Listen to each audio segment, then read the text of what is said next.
My sister and I were both sent by our family for arranged marriages. Neve, don't blame your father and mother for favoring your sister. She's the purest-blooded mermaid. Only she is worthy of the Carp King after his ascension to dragonhood. As a mermaid princess of noble lineage, my sister was betrothed to the Carp King who had successfully transformed into a dragon by leaping through the dragon gate. Before I could speak, my sister Vixen interjected, "Father.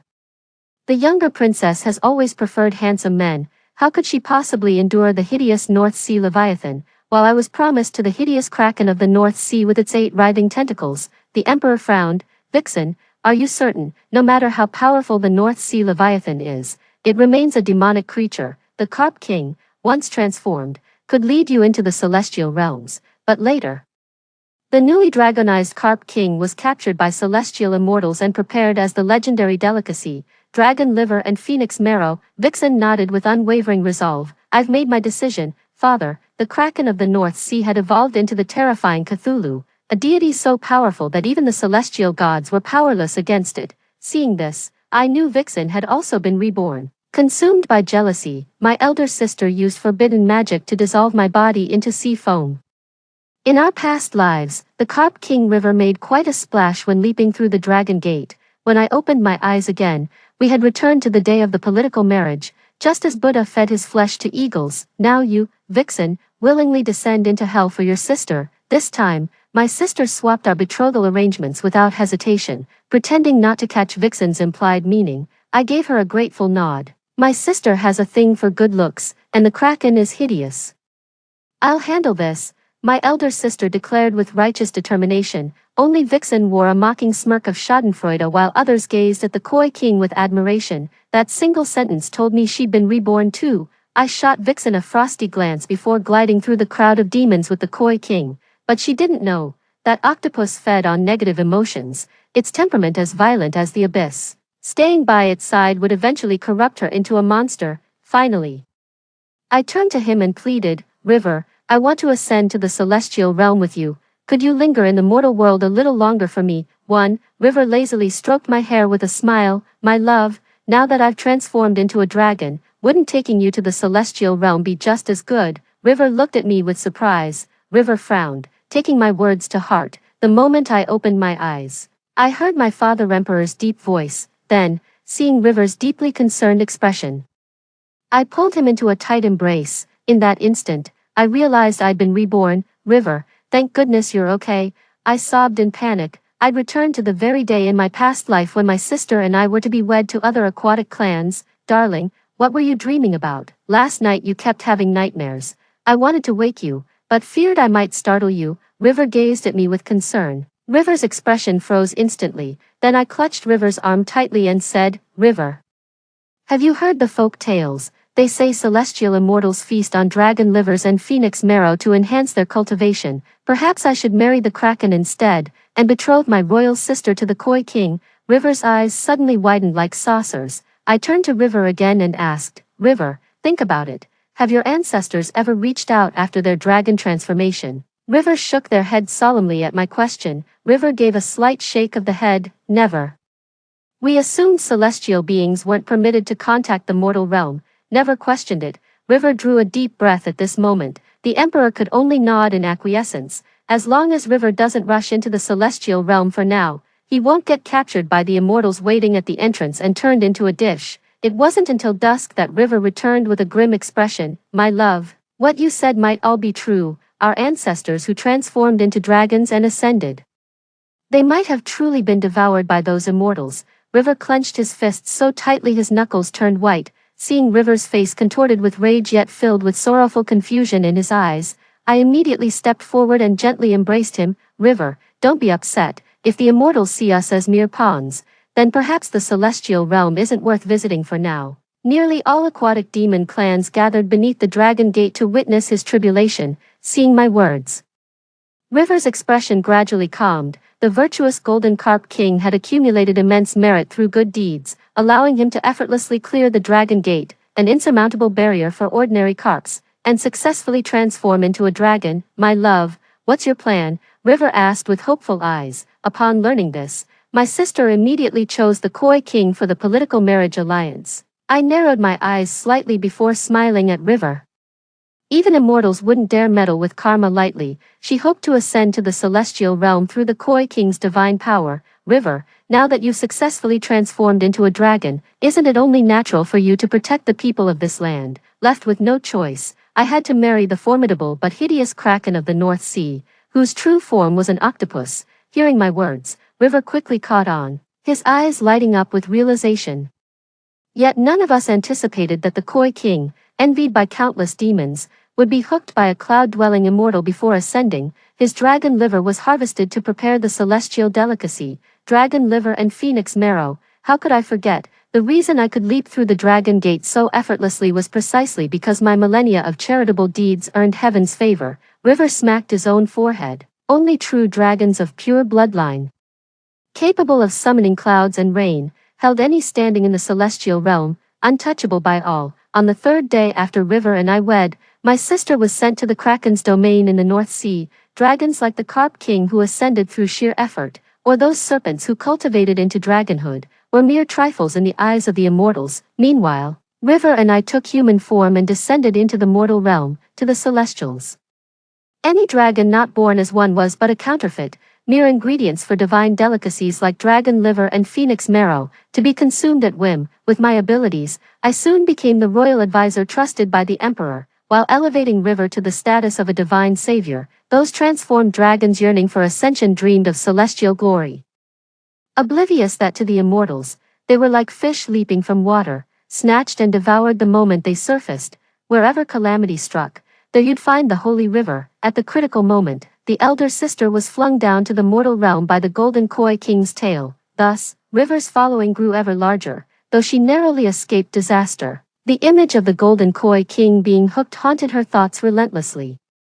Not to mention River has genuinely performed countless good deeds over the years, saving innumerable lives. After returning, she became restless day and night, her spiritual focus shattered, her cultivation regressing instead of advancing. In the 10th year, River began radiating a golden aura of virtue, but just then, the Kraken of the North Sea evolved. River and I stood midair, watching the colossal waves churning in the distance. No one knows how he cultivated his powers, but by devouring endless streams of human negativity, he ultimately transformed into an indescribable Cthulhu-like eldritch deity. The moment the Kraken vanished, I immediately pulled River down into the sea. When the celestial realm learned of this, they dispatched countless heavenly soldiers and generals to exterminate him. After returning to the sea, River and I each went to our respective clans to evacuate our people to safer waters.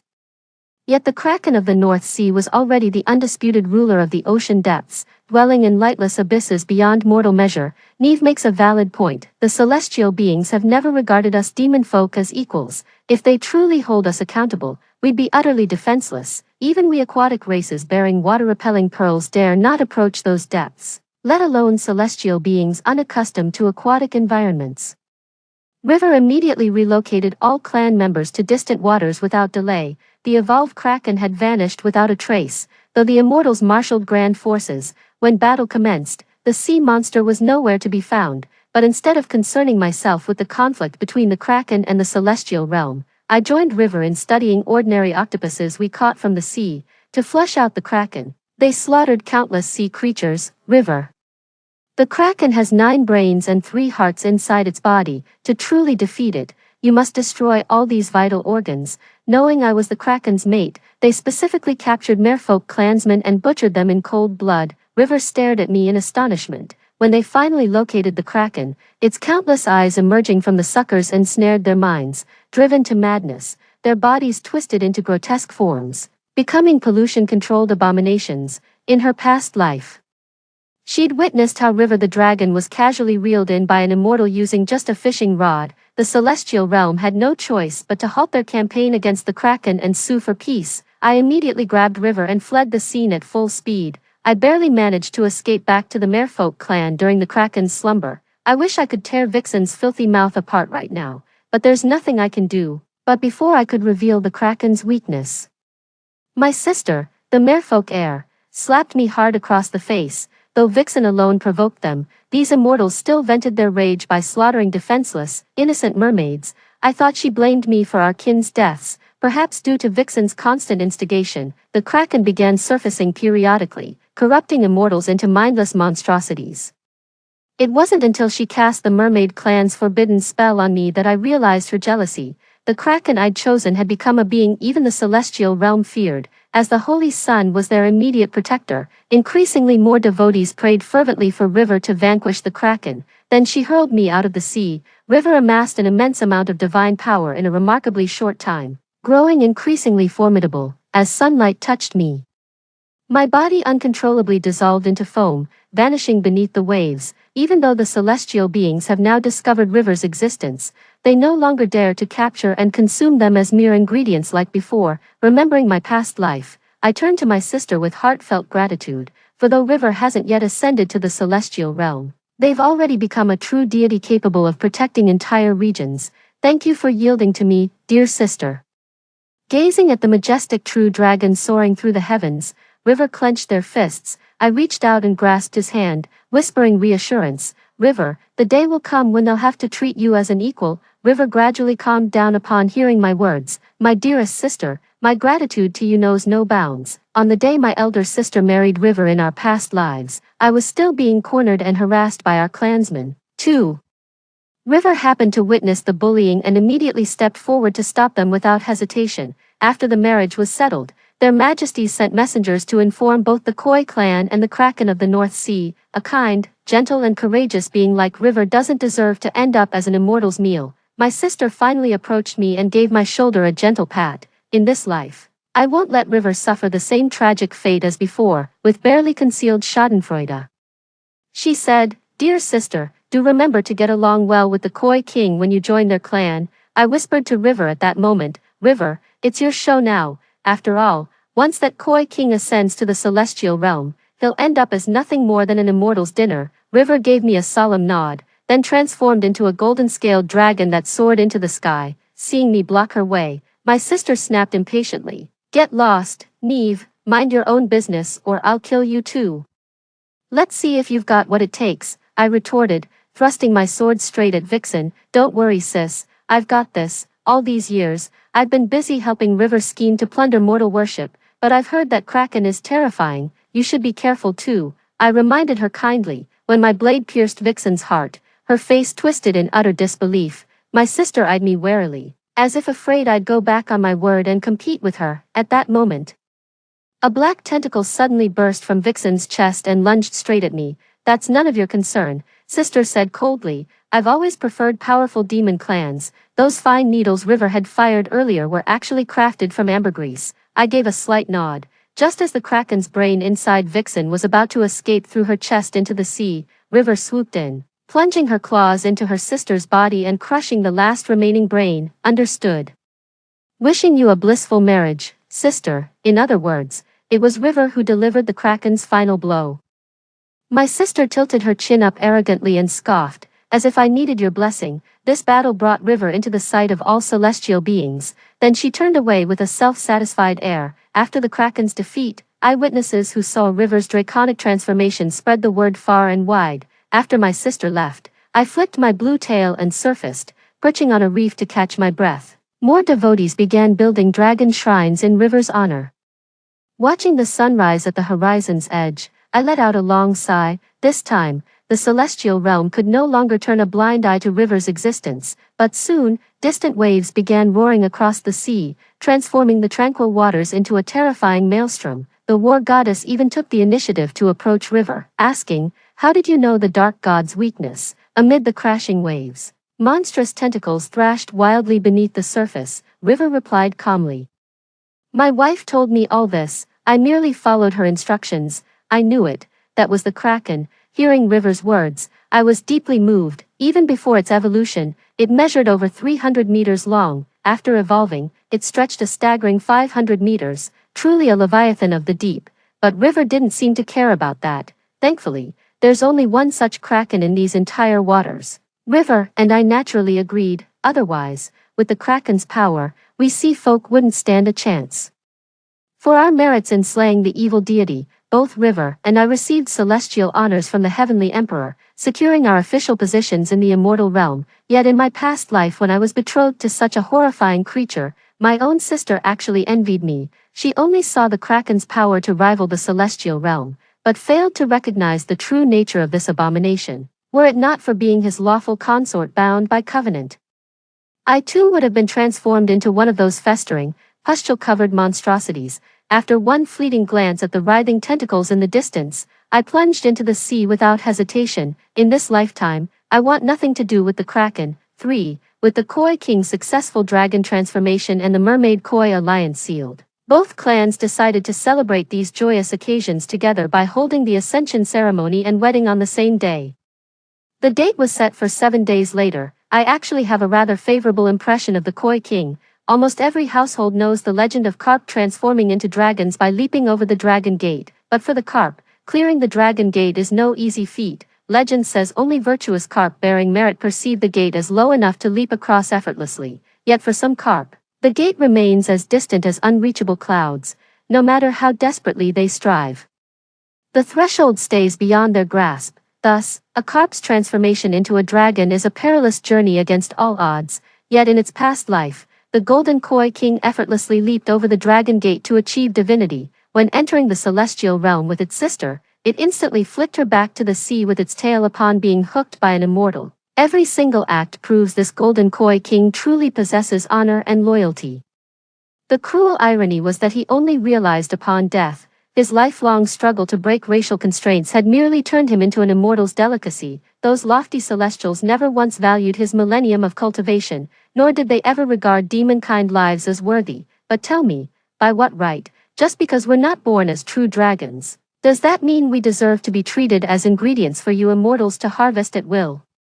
We demon folk cultivate with our lives on the line, not to end up on your celestial dining tables. This time, I'll make sure the Koi King survives, whether fate allows it or not. For 7 days later, our wedding with the Koi King was held at the Crystal Palace of the Koi clan. The transformed Koi King now sports tiny dragon horns on his head, looking utterly adorable. An imposing draconic aura radiates from him, unlike anything his Koi brethren possess. Meeting my gaze, he offered a tender smile tinged with nervousness and bashfulness. I returned a gentle smile as we solemnly forged our cultivation partner covenant. After the marital vow ceremony concluded, the Koi King publicly declared he would spend 1 more year consolidating his earthly affairs before ascending to the celestial realm. Many attending demon guests couldn't conceal their envious gazes. The celestial realm. What demon wouldn't yearn to glimpse the celestial realm?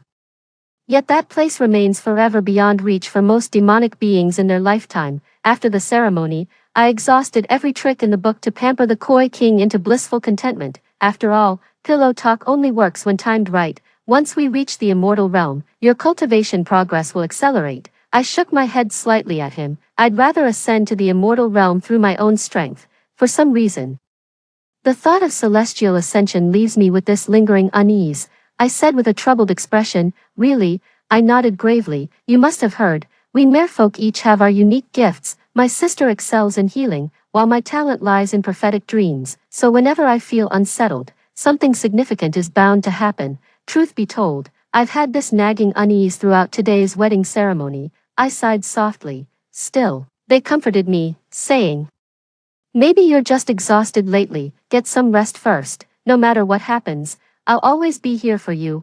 I nodded at their words. 5. In the dead of night, I pretended to be tormented by nightmares, startling occasionally on purpose. It wasn't until next morning that I woke up with visible exhaustion. He immediately reached out to gently pat my back. Legend says forcibly waking someone from a nightmare can fracture their soul. That's why he dared not rouse me. I stared at him unblinking before whispering with ashen lips. I dreamed, when you ascended to the celestial realm, an immortal sitting in the heavens hooked you like a fish. With just a flick of his fishing rod, silken threads bound your body helplessly. He carved out your dragon liver for a feast, and wrenched your tendons to forge weapons. After a pause, they quickly reassured me. Don't scare yourself like that. I'm a dragon now. Even immortals wouldn't dare mess with me lightly.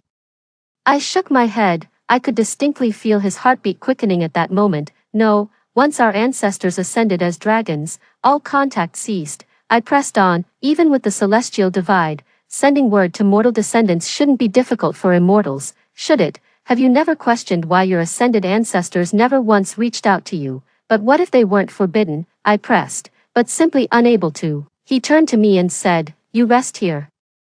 I'll consult the clan elders to see if we can use ancestral rites to contact our ascended forebears. I nodded. All right, go quickly, I replied, secretly relieved. There was still room to maneuver in this situation. 6. Through forbidden arts, we elders tried contacting our ascended ancestors, but none responded. One blood-related elder sacrificed his lineage and remaining lifespan through dark rituals, only to sense our forefathers' demise.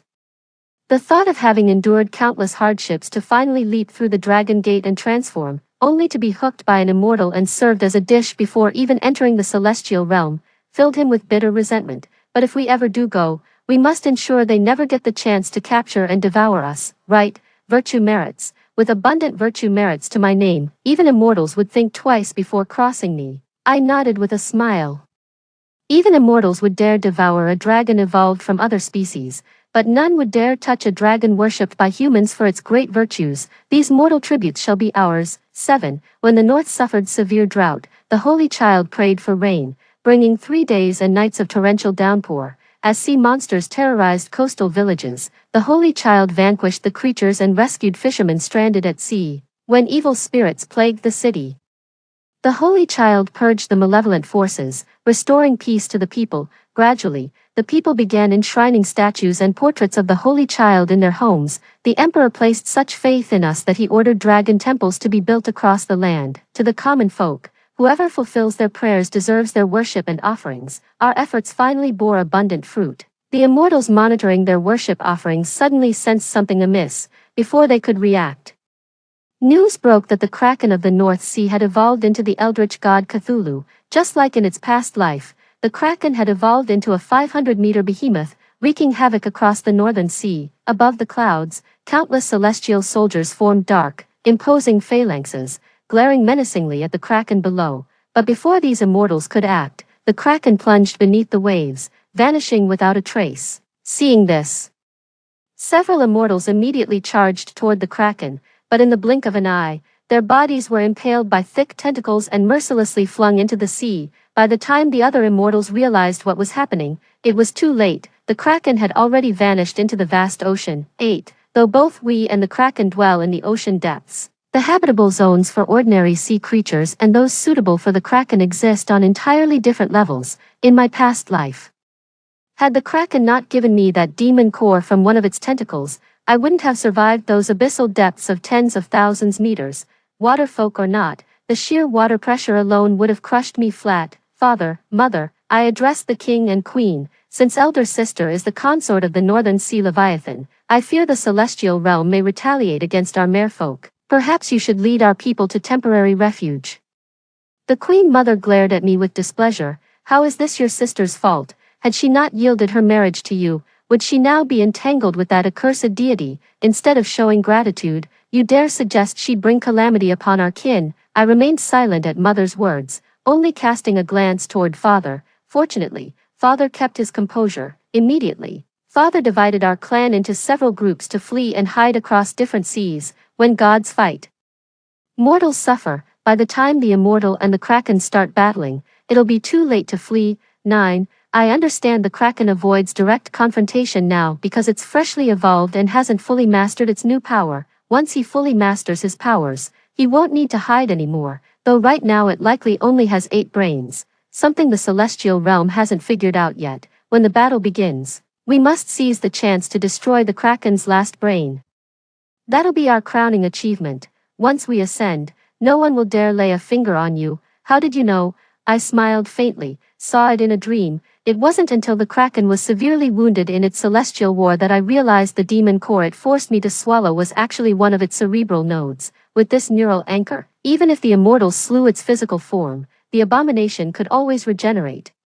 That's why my sister's death became necessary to truly eradicate the Kraken. Ironically, when my sister killed me in our past life, she unknowingly destroyed the beast's failsafe mechanism, but in this life, it'll be my sister who meets her end. She only sees the Kraken's power forcing even the celestial realm to retreat, unaware of the immortals' profound reserves. Their true masters haven't even lifted a finger yet. I never believed the Kraken could single-handedly stand against the entire celestial realm. After all, he's an eldritch deity. The celestial realm would never tolerate the existence of such a formidable and terrifying evil deity. allowing the mortal world to descend into chaos and depriving them of divine worship. This so-called peace offering is merely a stalling tactic. Once the celestial realm acquires an artifact capable of slaying the Kraken of the North Sea, they will undoubtedly move to eliminate him for good. My current objective is to strategize how to snatch the pivotal credit for slaying the Kraken right from under the noses of the celestial realm's elite. 10. When the Kraken became a malevolent deity, the entire North Sea fell under the immortals' relentless surveillance, just like in their past lives. Countless innocent sea creatures were casually slaughtered by patrolling immortals with utter disdain. They resumed their eternal hunt for the merfolk, as they had in previous incarnations, but the Sea King had already ordered our people into hiding, so they hadn't yet discovered any merfolk clansmen. Unlike my past life, the Kraken resurfaced with alarming speed this time. My sister stood triumphantly atop its colossal form, her eyes now glowing an unnatural crimson. That sight confirmed it. Her body had been corrupted, reduced to nothing but the Kraken's puppet. Not that it surprised me. Her selfish nature always mirrored the beast's vile temperament. Perhaps this corruption was her own willing choice, otherwise, the Kraken of the North Sea wouldn't have let her keep her consciousness. My husband is now a Cthulhu deity, entitled to stand as equals with the celestial gods. If you wish to spare innocent immortals from slaughter, show some sincerity, my sister taunted the gathered deities. Yet she failed to consider, which of these ascended immortals hadn't endured countless trials to reach the celestial realm. How could anyone not seethe with rage when being provoked by this mermaid who's just borrowing power from others? Immediately, an immortal produced a fishing rod and cast it toward the elder sister with an icy expression. How dare a mere water sprite challenge us immortals? You're courting death. The next instant, the translucent fishing line pierced through space, arriving before the elder sister in a flash. The moment Big Sister saw that fishing rod, her entire body trembled with terror. But with a Kraken's brain residing within her, how could she allow Big Sister to be harmed so easily? With a single whip-like motion, the massive tentacle effortlessly snapped the transparent fishing line. The immortal clutching his fishing rod turned ashen-faced as he watched it snap in two. Seeing this, the elder sister's expression grew even more smug. Ha ha ha, you dare consider yourselves worthy opponents for my husband. Surrender your treasures if you value your lives, lest you learn the consequences the hard way. The armored leader raised his weapon coldly at my sister's words, declaring, the dignity of the immortal realm shall not be challenged. Deploy the Heaven's Net formation, attack. As the command echoed, the celestial formation the immortals had prepared earlier materialized across the sea's surface. A flicker of panic crossed my sister's face, but recalling the combat prowess of the North Sea Leviathan from her past life, she quickly regained her composure. In the next instant, the Kraken and the immortals clashed in battle, for I knew once the eyes on the Kraken's suckers opened, no living creature within 100 miles could escape her corrupting influence. Soon enough, these people would all become grotesque monsters devoid of their own will, but if we can suppress those eyes, the Kraken's eldritch powers will be sealed away, and what he truly fears. I might be the only soul in this world who knows. Though now is not yet the time for me to intervene. 11. This battle ended just as in past lives. The celestial realms suffered devastating losses. Even after the war ended, my sister kept provoking the Kraken relentlessly. So-called immortals, utterly pathetic, can't even handle a single tentacle from my husband. The remaining immortals' faces twisted in fury at her words, likely due to her taunts. The celestial realm abandoned their past strategy of seeking peace with the Kraken. Instead, they began sending forces to hunt and attack him at every opportunity. My sister's actions drew too much hostility, and even the celestial realm began targeting our mermaid kin, hunting and slaughtering us mercilessly. Our scattered people were eventually tracked down and slaughtered by those immortal bastards, one after another. My heart burned with hatred for those so-called immortals and their wanton slaughter of innocents. Even the Emperor and Empress couldn't escape this calamity.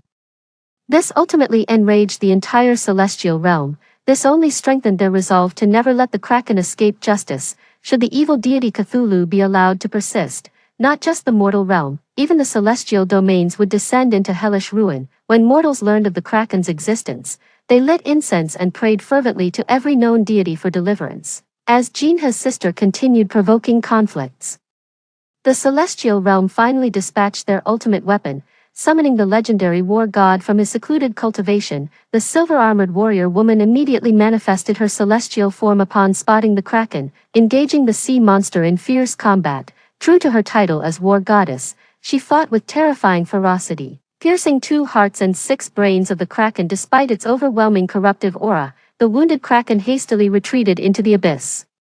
Coiling around the maiden's figure as it dove, at that moment, an ancient dragon wielded a legendary artifact said to contain infinite seawater, siphoning the ocean's surface to flush out the fleeing monstrosity. What a pity it ended in failure after all. 12. I could see the resentment burning within him. They're all dragons, yet the trueborn ones are deemed superior simply by virtue of their natural lineage, while those who transform through cultivation are reduced to mere delicacies on celestial dining tables. It's as if fate mocks them. Abandon your struggles, for they're utterly futile. What's the point of relentless training and desperate effort when you'll still end up as premium ingredients for immortals, who wouldn't feel hatred and resentment upon learning the truth? You're right, I'll make it happen. Then he held me tighter and said, "Darling, thank goodness you're by my side.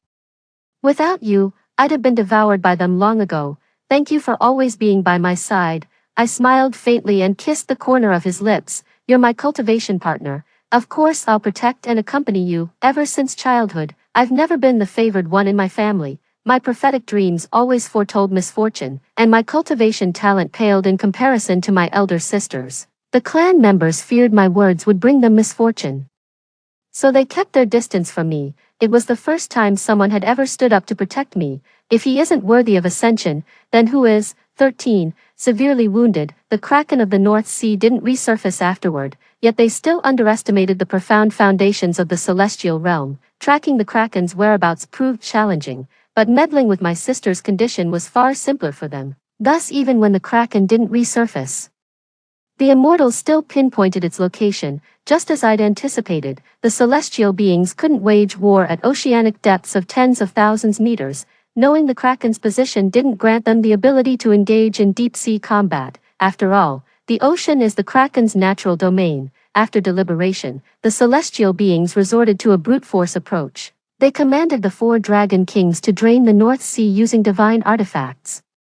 This would force the Kraken to reveal itself. In an instant, several dragon kings produced palm-sized alms bowls and cast them over the North Sea. Countless waters were immediately siphoned into the vessels. Coastal villagers witnessing this spectacle fell to their knees in terrified prostration. As the North Sea's waters rapidly receded, the Kraken was forced to reveal itself. The war goddess brandished her spear and lunged forward in a flash, but just as she was about to strike, eerie eyeballs emerged from the suction cups on the 8 tentacles. The surrounding space instantly twisted into chaotic disarray. This time, however, the celestial beings were prepared and swiftly retreated. As the war goddess clashed with the Kraken, he suddenly spewed countless fine needles toward the beast's eyes. The ordinary needles, concealed by seawater, went completely unnoticed by the Kraken. By the time it realized it was already too late, the whizzing needles pierced his eyeballs, sending him into a frenzied agony as his 8 tentacles flailed wildly. Seizing the Kraken's momentary daze, the war goddess struck decisively, impaling his last remaining heart and what remained of his brains.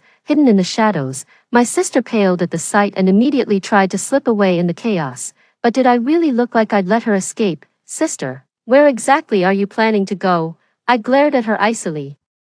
That damned bitch. If she hadn't been constantly provoking the celestial realm, would those immortals have slaughtered our mermaid kin in their vengeful rage? She deserves to die, yet I've never dared neglect my own cultivation for even a moment. So what if elder sister possesses the mind of a Kraken? I could kill her just the same. But I was ready. I flung a handful of ambergris straight at the writhing appendage. The tentacle instantly recoiled. A faint smile tugged at my lips. Indeed, the mighty Kraken of the North Sea, impervious to divine weapons, fears nothing more than ambergris. I stumbled upon the Kraken's weakness quite by accident in my past life. Back then, a sperm whale happened to wander into the Kraken's domain, yet this ordinary whale, not even awakened to sentience, provoked the Kraken into an uncharacteristically brutal attack, tearing its body into crimson mist. The ambergris left behind was buried deep beneath the waves, as if the Kraken feared it profoundly. On several later occasions when encountering sperm whales, the Kraken would likewise slay them, harvesting their ambergris before burying it deep beneath the waves. In an instant, the Kraken's massive body plunged violently into the ocean depths, all signs of life extinguished. Anyone daring to harm him now would be striking at the hero who vanquished the evil deity. 14. No wonder the Holy Child commands such power, bringing rain at will. He truly is the incarnation of a divine dragon. May the Holy Child bless us with favorable weather and a bountiful harvest next year. Soon, countless commoners learned of the Holy Child's confrontation with the evil deity. A selfish person would have claimed all the credit for themselves by now. Facing the war goddess's inquiry, I calmly replied, just a hunch. Everything in nature has its counterbalance. No matter how powerful the kraken is, it's still an octopus. Pray for sperm whales. So I wondered if something from a sperm whale could subdue it. To my surprise, it actually worked. The war goddess stared at me in astonishment before remarking, that's some bold thinking, but thank the heavens your gamble paid off. With that, she personally invited us to the celestial realm. Afterward, we'd frequently patrol the celestial gates, disrupting any immortal we caught fishing for newly ascended dragons, saving every soul we could. This way, we honored our original vow to defy the fate of being prey. After several more millennia, the celestial realm finally saw a significant increase in dragons transformed from other races. Story 2. Before the apocalypse, my boyfriend was reborn. He began hoarding supplies frantically, waiting for the apocalypse to arrive so he could live a life of luxury with his mistress. But the apocalypse never came, because I was also reborn and reported the impending apocalypse to the authorities. The world remained peaceful and serene. Meanwhile, my boyfriend went bankrupt and was pursued by loan sharks for his debts. In my past life, my boyfriend and his mistress, in their bid to escape, pushed me into a horde of zombies. Watching their relieved smiles as they escaped, I endured the excruciating pain of being bitten. Using my last ounce of willpower, I dashed out of the zombie horde, catching up to them and managed to bite each of them once. Thus, we all became zombies. Staring at each other in disbelief, a sudden thunderclap outside the window jolted me awake. I found myself lying on the big bed in my bedroom, warm, soft, and safe. Was it all just a nightmare? I nervously touched my neck, where it felt as though the pain of being bitten by zombies still lingered. Suddenly, my phone rang, displaying, Peter, my boyfriend. I answered the call. Sadie, let's discuss the dowry again. 188,000 is really too much. I felt a surge of anxiety. In the dream, there was a similar situation. Peter said his family couldn't afford so much and asked if the dowry could be reduced to 88,000. Could it be that it wasn't a nightmare? Had Peter really caused my death? And then, I was reborn. My family really can't afford so much. Can we do without a dowry? How about a simple marriage? I immediately became alarmed. This excuse was different from the previous life. Could it be he was also reborn? Get lost. I must have been blind to marry you. A mere 8-second shredded potato, and you still have the nerve to cheat. I said, alright, the dowry doesn't matter, let's just focus on making our life together good. My response was exactly the same as in my previous life. Being cautious was key. In my past life, our relationship was one where we could have killed each other. If he found out I was reborn, I didn't want any complications. Peter, hearing the familiar response, seemed to breathe a sigh of relief. Exchanged a few sweet nothings with me, and then hung up. I quickly opened the calendar and checked the date. 3 days before the apocalypse. Time was of the essence. I immediately switched to my browser and searched for news about feverish patients, skimming through the information quickly. Then I pulled out a long coat, mask, and a duckbill hat from the closet. Fully equipped, I went to a public phone booth, inserted a coin, and dialed 110. Hello. I want to report a suspicion of drug use and trafficking. 04. The police took the report seriously.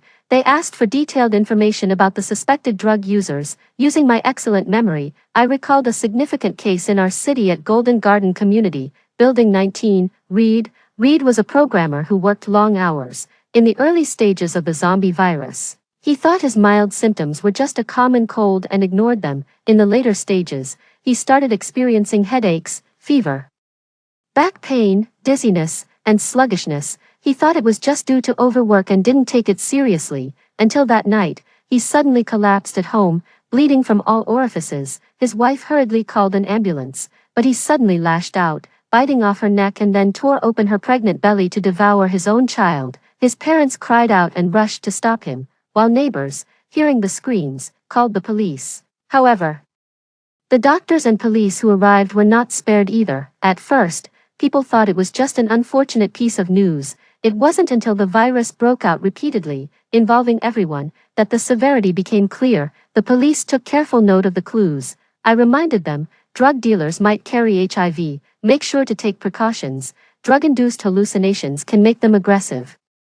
It's best to restrain them with handcuffs and a leash. The female operator chuckled and said they were aware and would be cautious. Then she asked for my name and contact information. Hesitating, I said, just a concerned citizen. After calling the police, I hurried to the supermarket. Although I had reported to the authorities, I decided to prepare by purchasing some essential supplies just to be safe. On the way, I called my parents and advised them to stock up on food and necessities and to stay indoors for the next few days. They live in the countryside with a vegetable garden, so I wasn't too worried about them. In contrast, living in a big city and relying on takeouts, I was more likely to starve. I checked my bank account balance. With just over 10,000 left, I could manage for a few months if I budgeted tightly. At the supermarket, I picked out 20 kilograms of frozen meat. Any more wouldn't fit in my fridge. I bought several dozen eggs, which can be stored at room temperature for a month, and a few kilograms of vegetables, which wouldn't last half a month before spoiling. Fruits spoil easily too, so I only got a few kilograms of oranges and opted for more storage-friendly fruits like grapefruits and apples. Staples like rice, flour, beans, and oil could be bought in larger quantities. But my small rented apartment didn't have the space, so I just bought a few dozen kilograms. I also picked up some canned meat, compressed biscuits, instant noodles, bottled water, seasonings, milk powder, and soy milk powder. I wanted to buy some self-heating rice meals, but they were too expensive for their worth, so I decided it's better to have more vegetables instead. Then, I swept through the aisles grabbing toilet paper, sanitary pads, toothpaste, power banks, and more.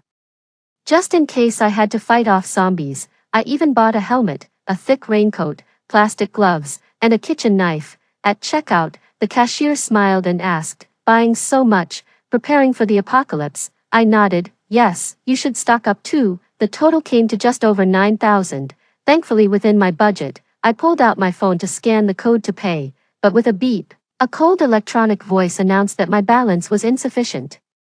The cashier looked at me skeptically as I broke into a cold sweat and quickly checked my bank card's messages. Half an hour ago, there was a charge of 11,290 yuan, leaving a balance of 23 yuan. It was Peter, fuming with anger. I immediately called his number. Busy, busy, still busy. People in line behind me were growing restless, urging me to hurry. In my panic, a message popped up on WeChat from my best friend inviting me for hot pot. Seizing the lifeline, I quickly asked if she could lend me 10,000 yuan. Without hesitation, she transferred the money. I immediately scanned to complete the payment, and the cashier's smile returned, asking if I needed home delivery. I nodded and gave my friend's address. Having narrowly averted disaster, I breathed a sigh of relief. Just then, my phone rang, thinking it was Peter returning my call, ready to unleash my fury. I was surprised to see it was a video call from my best friend instead.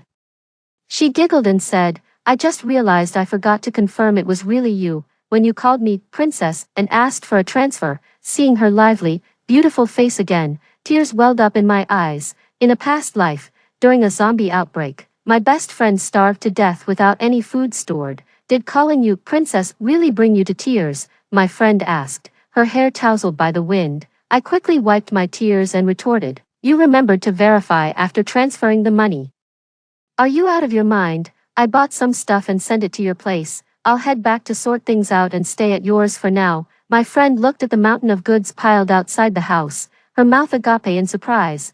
"Are we heading into another lockdown?" As I hauled the items into the house, I replied, "Yes, don't just stand there. Help me get a glass of water." We sorted the supplies, storing meat in the freezer and wrapping vegetables in cling film to keep them fresh in the fridge. It took over an hour to finish, and by then, our stomachs were growling. She dragged me out to have hot pot, the steaming hot pot with its spicy red oil, brimming with beef, lamb, duck blood, and fish balls, was my first full meal after months of hunger in that apocalyptic world. I ate until tears streamed down my face. After the meal, my friend went shopping while I pulled a mask and a cap from my bag and once again stood in front of a phone booth. "Hello, I am a concerned citizen." After a pause, the female operator's voice cut off, replaced by a stern male voice. "It's you. A suspicious mutation has occurred with Reed. Do you know something about it? It's a violent contagious virus. It can breach the blood-brain barrier, affect the central nervous system,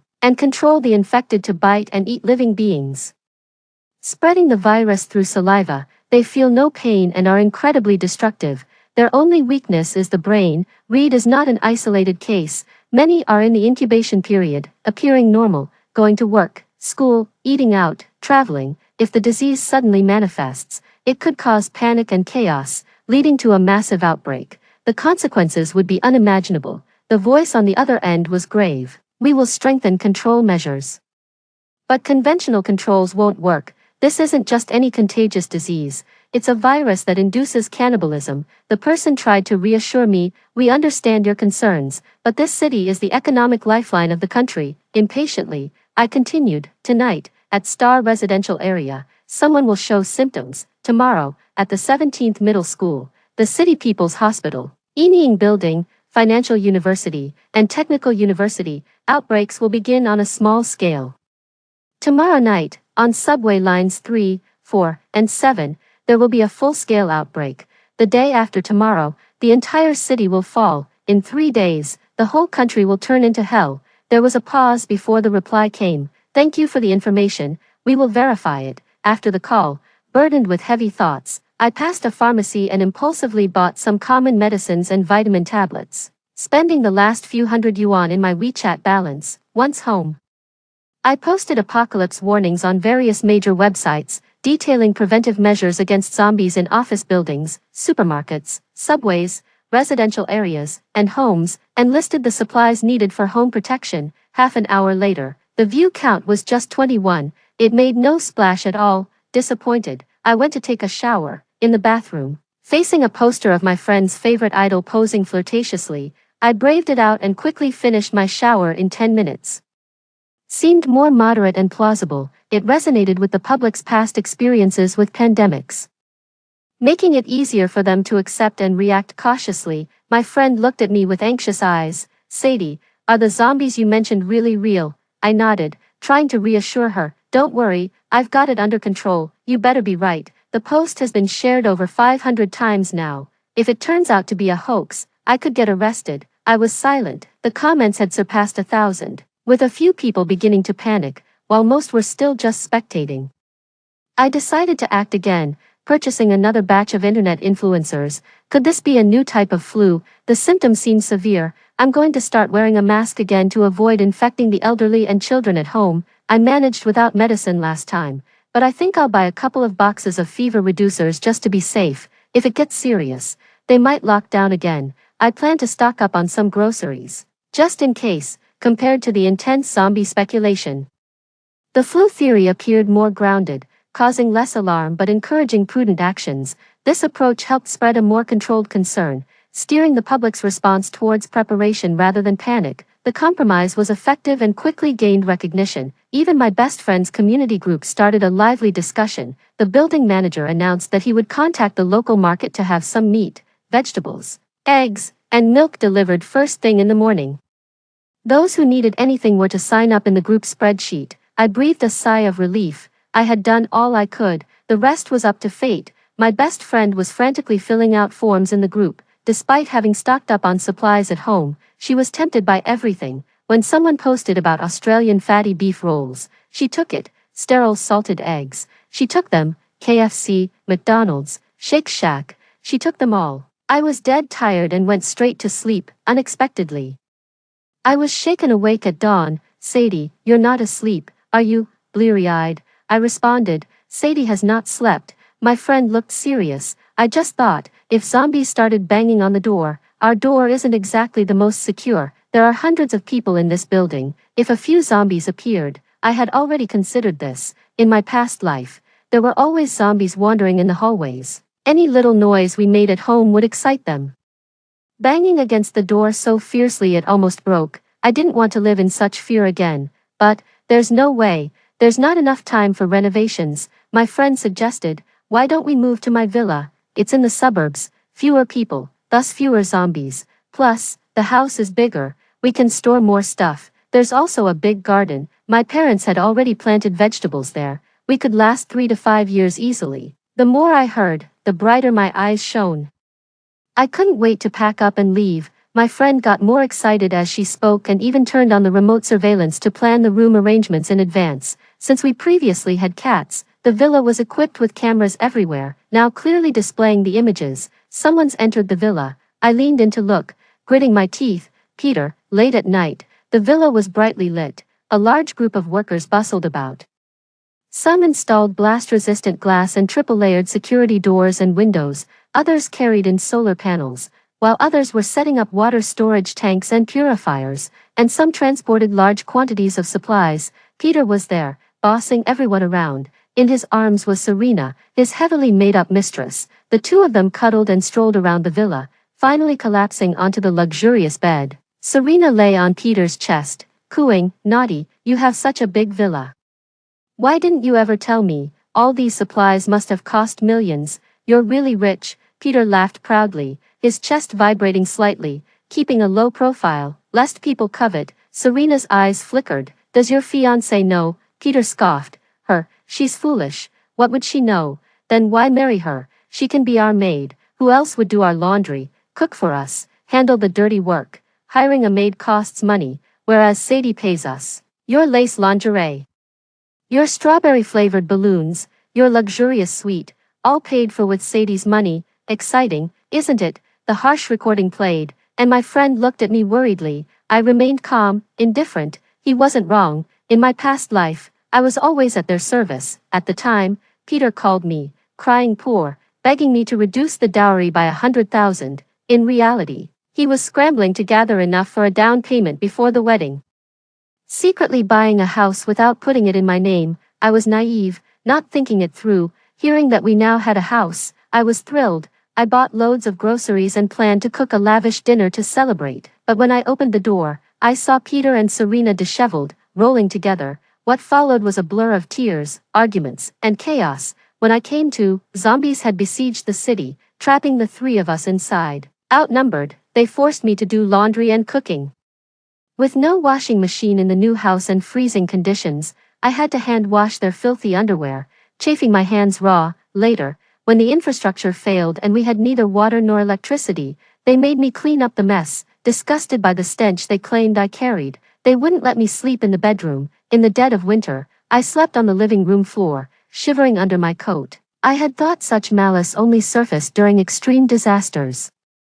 Perhaps some people were just demons at heart. How thrilling, Serena giggled, boldly reaching for Peter's waistband, chuckling mischievously. Wait, it gets even more exciting. In no time, Peter and Serena stripped down and eagerly tangled up, igniting a fiery fray. "There's a report of illegal entry," I blurted out. The police arrived to a scene not suitable for all eyes. Taking a startled step back, Serena screamed, scrambling to cover her naked body with a sheet, her eyes wide with panic.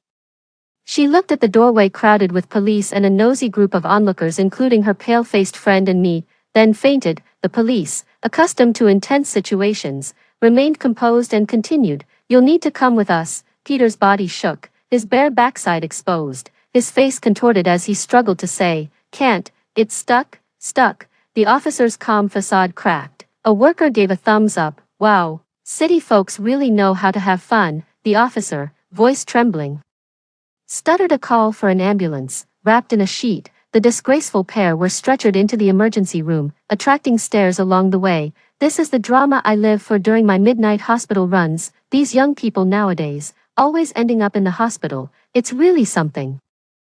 Wow, with the police involved too. Looks like a cheating scandal. How thrilling. Peter and Serena, heads bowed, covered their faces with their hands. My friend frantically took photos, furiously texting, sharing the gossip generously with everyone. "There's my conversation starter for dinners. I could talk about this for a lifetime. Catching cheaters is fun. I'd do this again." I smiled slightly, tallying up Peter's infidelity, and posted the evidence along with the breakup announcement on social media. The post exploded in our circle. In just 10 minutes, the likes and comments soared. Peter and I, being former classmates and having engaged with each other's families, shared many mutual friends. His colleagues and relatives all saw the post in their feeds. My parents called me immediately to check on me, and a few friends reached out privately to comfort me. Peter's parents were furious and urged me to delete the messages right away. Peter's uncles advised me that family scandals should not be publicized to avoid embarrassment online. Peter's brothers also tried to calm me down, saying that it's inevitable for men to make mistakes and it wasn't worth fussing over. I promptly took screenshots and sent them to his girlfriend. Within minutes, he was dumped too, soon after.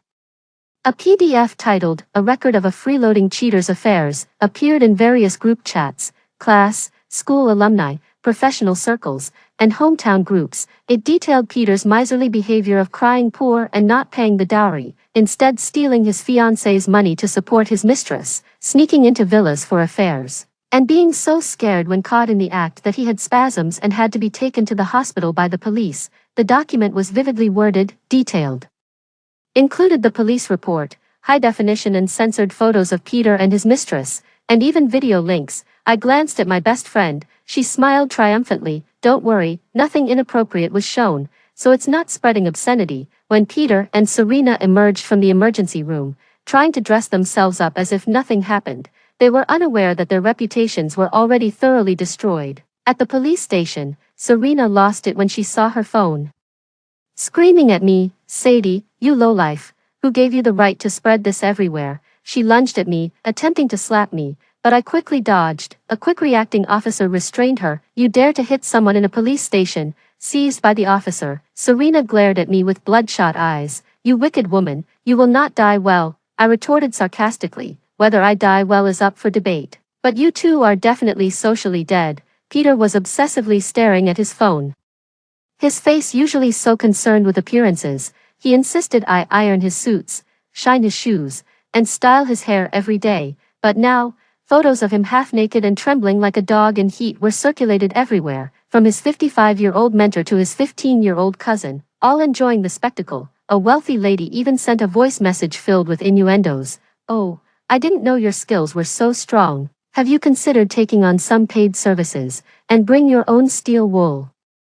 "Ha!" Her mocking echoed through the police station's hall. Peter turned pale, his chest heaving until he passed out. Officers had to revive him, calling his name and pinching his philtrum to no avail. Serena slapped him repeatedly, crying out, "Honey, say something." When Peter weakly raised his hand, "I'm awake, stop hitting me." Serena had already splashed his face with a bottle of water and sat on the ground, wailing, "What am I going to do? I'm ruined." Peter, regaining some composure, covered Serena's mouth and whispered something to her. Her crying abruptly stopped. She looked up, facing the curious onlookers with a scornful smile. I raised an eyebrow, intrigued by the scene. Peter, in a mess, approached me, swallowing hard. "Sadie, it's not what it looks like. Please, ask Sylvia to retract the report. Just say it was a misunderstanding among friends." I responded. "What was misunderstood?" Peter, looking around nervously, whispered in my ear, "Sadie, let me be honest with you.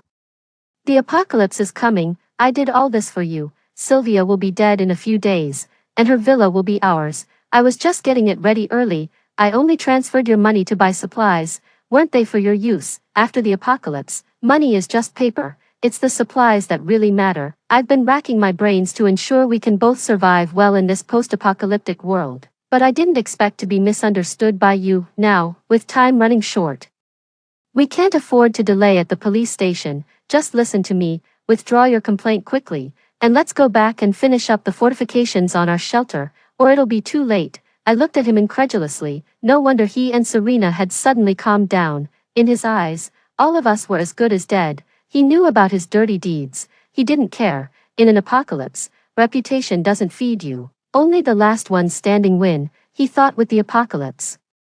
The collapse of order meant no consequences for lawlessness, so he indulged in reckless abandon. I'm curious, if the apocalypse hadn't happened and society was functioning normally, what would his expression be? I was actually looking forward to it. Since the apocalypse is so dangerous, you might as well stay here and spend 15 days in detention. You'll have food, drink, and bars to keep you safe from zombies. He became frantic and tried to speak. I raised my hand to stop him. "Stop talking.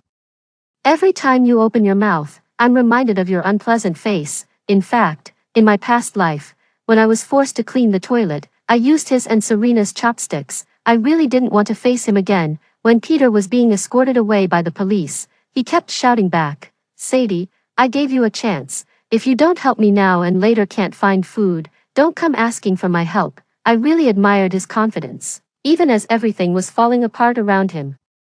My best friend pulled me out of the police station. Just as we stepped outside, we heard a loud "AO" and my friend and I jumped back in shock. There are zombies. Outside, a crowd was gathering, ostensibly workers who had come to demand their wages from Peter. Then, suddenly, a tall, thin man erupted in violence, pinning down a burly man and biting his neck. The burly man struggled. Hey, ho, what are you doing? You really have those thoughts about an old man like me? The crowd started panicking. Hearing our screams, the police rushed out, and two officers struggled to pull the thin man away from the burly man. The thin man's eyes were blood red, his mouth drooling, a picture of madness. He thrashed about, his limbs flailing wildly as he tried to bite anyone in reach, almost breaking free from the police. My friend shouted, "Shoot him in the head." As he nearly escaped, a policeman pulled out a stun baton and struck him down, causing him to collapse limply to the ground. My friend scratched her head. The police officer smiled at us. "Young lady, have you been playing too many video games? The brain controls the body through bioelectricity. There's nothing a stun baton can't handle." I stared at the burly man lying on the ground, panting heavily. "He's infected. Contain him. Quickly." The police station became busy again. After a whole day of turmoil, my friend and I were so exhausted that we went straight to sleep when we got home. The next morning, I lazily woke up, grabbed a KFC breakfast from a group purchase organized by the building manager, and sat down at the computer. My eyes narrowed when I saw the webpage. The top trending topic was explosion. The city government had released an announcement. An acute infectious disease of unknown origin has been detected in Shanghai. In order to curb the spread of the virus and ensure the safety of the public, a lockdown management was initiated in the city starting from 10 a.m. on October 17. Within the lockdown area, residential communities have implemented sealed management, with all individuals required to stay in their own rooms without leaving, and all businesses have switched to closed production or remote work.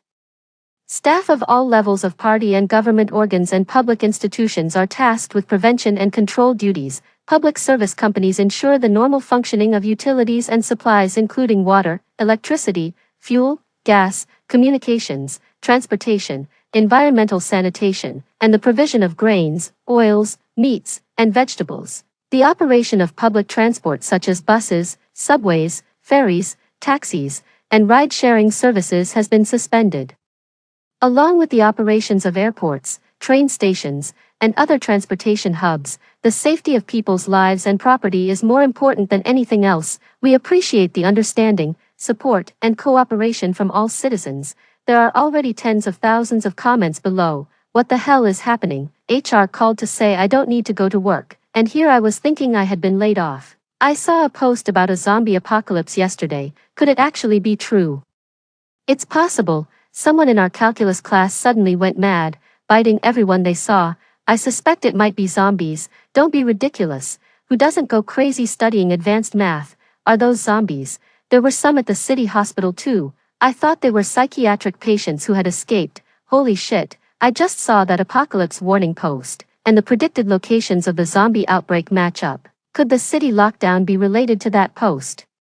The virus just broke out. It seems too quick to lock down like this. Another damn lockdown. Do you know how much money a store loses in a day? No wonder the economy is struggling. Has country A ever had a lockdown? They never have issues like this. Only we are locking down all the time. The spread of the virus is progressing as it did in the past life. What's different is that this time, under governmental arrangements, all citizens have returned to their homes in staggered batches, isolating themselves in individual rooms, to avoid a massive zombie outbreak that once happened near the subway stations. The source of this apocalypse will be nipped in the bud. I had just relaxed for a second when I scrolled to a message. Family, be cautious. I just escaped from the subway station. It was terrifying. The subway station. I immediately clicked on the video. In the station, a man in a trench coat and wearing a face mask, pushed by the crowd, moved stiffly forward a few steps, then suddenly convulsed and fell to the ground. A female passenger immediately knelt down to check on him. Unexpectedly, the man in the trench coat suddenly came back to life, lunging at her with bared teeth. The woman fell to the ground in terror, but the man's N95 mask, firmly in place, blocked his biting. That brief hindrance allowed the woman to come to her senses and struggle forcefully. Bystanders also reacted and managed to restrain the man, averting the disaster. I breathed a sigh of relief. This time, the subway station did not erupt. The trajectory of fate is gradually deviating from the past life. My phone vibrated. It was a call from my parents. I put on my headphones and answered quietly. After watching the news, my parents were so frightened they could hardly speak properly, repeatedly telling me to stay indoors and not go out, asking if I had food. Hearing that I was at my best friend's house with plenty of supplies, they were reassured. My best friend had just woken up in the afternoon, groggily finished washing up, and sat down at the table. As she ate a panini while playing with her phone, she too saw the lockdown notice. Startled, the panini fell onto the table. Flights are stopped. My parents are still abroad. She looked up at me nervously. Sadie, are there zombie viruses abroad? She must have vaguely guessed that I had been reborn. I asked, where are your parents now? My best friend quickly mentioned a small town in Europe. I had never heard of it before, nor had I paid attention to it in my past life. I pondered for a moment. Europe has a smaller population, so even if there's a virus, it won't spread too quickly. Tell them to stock up on food and avoid going out too much. They should be fine. My friend put down her breakfast and went to make a call, but due to the time difference, no one answered. After much effort, she got in touch with the travel agency, requesting to halt the travel plans, have everyone stay at the hotel, and purchase a large amount of food, medicine, and daily necessities. Such an unusual request naturally met resistance from the travel agency. After a long back and forth, my friend compromised, only asking for her parents to withdraw and considering the travel expenses as lost. When her parents got up in the evening, ready and excited for their trip, they were informed that they had been withdrawn from the group. Oh my!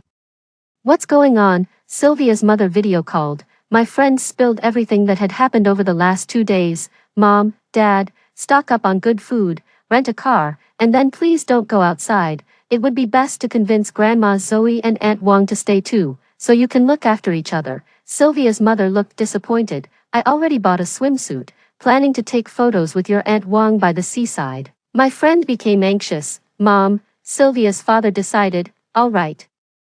There's no rush to take photos, the sea isn't going anywhere. Let's listen to Sylvia. Stay put for now, and I'll buy you both some bags from the duty-free shop when we return to the country. Sylvia's mother smiled broadly and then separately informed Grandma Zoe and Aunt Wang about the situation. Aunt Wang's voice came through the speaker. There's an epidemic back home. What does that have to do with us? You're making a big deal out of nothing. Fine. If you're not going, don't hold us up. After much questioning and hesitation, Grandma Zoe decided that her family would stay as well. Thus, from the original plan of 3 families traveling together, only the Wang family went on the journey. Sylvia's family and the aunt's family rented a van and headed straight for the biggest supermarket in the town. They chatted and laughed along the way, creating a harmonious atmosphere, and my friend finally felt relieved. Meanwhile, the time was approaching 8 p.m., the time when the zombie outbreak happened in my previous life. The subway station, where the zombie outbreak occurred in my previous life, was now pitch dark and deserted. The streets were empty and bleak. Inside the apartment buildings, every light was on, with each household lighting up as per government instructions for everyone to isolate individually in separate rooms. Even if someone turned, the harm could be minimized. The clock ticked on, and I clenched my mouse, sweat forming in my palms. Could the zombie outbreak be prevented? Could the apocalypse be changed? I kept refreshing the page. 10 minutes, silence, 30 minutes. A few more posts appeared asking for help due to family members turning, urging them to call the police immediately. 1 hour, the number of help requests surged, with netizens actively sharing them. 2 hours, a flood of distress messages covered the internet, with people starting to compile hotlines for various districts. 3 hours, the emergency hotline was paralyzed. No one answered the police calls, and hospitals were unreachable. Lockdown, though effective in preventing the massive spread of the zombie virus and containing the zombies within each household, also greatly dispersed police resources.